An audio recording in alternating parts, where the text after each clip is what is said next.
Inilah kondisi banjir bandang yang terjadi di Desa Tanjung Harapan, Kabupaten Ogan Komering Ulu Selatan, yang menyebabkan 3 orang dinyatakan hilang terbawa arus dan beberapa rumah warga serta infrastruktur rusak berat.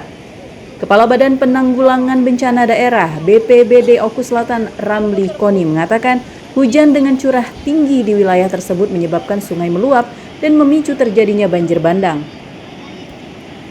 Banjir bandang yang berdampak pada 3 orang terbawa arus sungai dan sampai hingga kini dinyatakan belum ditemukan dan terus dilakukan pencarian terhadap para korban. Di mana ketiga korban tersebut terseret arus sungai tersebut diantaranya Tarzan 54 tahun, Lina 47 tahun, dan Surmuana mertua Tarzan 63 tahun. Dan warga di sekitar lokasi masih terus berupaya melakukan pencarian ketiganya.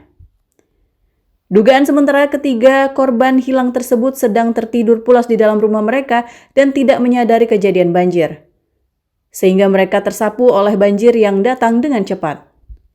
Dari informasi data sementara yang disampaikan Kepala Desa setempat, selain 3 orang korban hilang, juga terdapat 3 rumah dilaporkan tersapu banjir bandang, sejumlah rumah rusak berat, jembatan gantung roboh, dan beberapa aset desa juga rusak. Telah terjadi banjir bandang di Desa Tanjung Harapan Kecamatan Sindang Danau. Jadi diperkirakan terjadi sekitar pukul 02 dini hari semalam.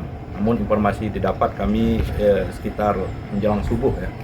Jadi bisa kami sampaikan untuk informasi awal bahwa ada 3 warga yang terseret arus banjir tersebut dan paling tidak ada 3 rumah yang juga ikut terbawa arus banjir bandang tersebut.